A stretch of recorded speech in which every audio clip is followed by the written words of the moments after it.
லாஜிக்கே இல்லாமல் நம்மளை கடுப்பேற்றுற ஒரு சீரியல்னா அது மகாநதியாக தான் இருக்க முடியும். அதாவது இப்போ யமுனா அந்த ஒரு வீட்டில் நிவினோட வீட்டில் சந்தோஷமாக இல்லைன்னு தெரிஞ்சும் கூட யமுனாவை அனுப்பிவிடுறாங்க சாரதா.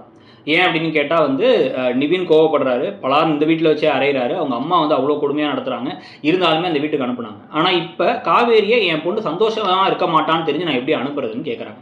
இப்போ வந்து அந்த பாட்டி செத்துருவேன்னு சொல்லி சொன்னதுனால வந்து விஜய் அமைதியாக இருப்பு, காவேரி அமைதியாக இருந்தாங்க. அதை விஜய் கிட்ட சொன்னால் விஜய் அவங்க தாத்தா கிட்ட சொல்லி அவங்க தாத்தாவே வந்து பேசி சரி பண்ணியிருப்பாங்க.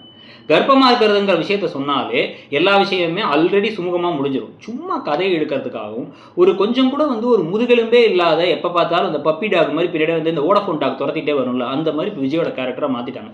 பின்னாடியே வருவாங்க பக்கு டாக் மாதிரி, என் கூட வந்திருக்காவேரி இவங்க அப்படியே வந்து பிகு பண்ணிக்கிட்டே இருக்கிறதும் ஒவ்வொரு தடவையும் வேணாங்கிறதும். 3 நாள் மேலே தான் சொன்னார், நான் மனசு மாதிரிலாம் போக மாட்டேன், நீ என்ன வெண்ணிலா கூட என்ன வாழ சொல்கிற அப்படின்னு கேட்டார், வயிற்றில் குழந்தைய வச்சிருக்கன்ட்டு. அதுக்கப்புறம் திருப்பி காவேரி இப்படி செய்கிறாங்கன்னா காவேரி எவ்வளோ பெரிய கிறுக்கா இருப்பாங்கன்னு பாருங்கள். ஸோ இந்த கதையை பற்றி நீங்கள் என்ன தான் நினைக்கிறீங்கிறத சொல்லுங்கள். தேங்க்யூ.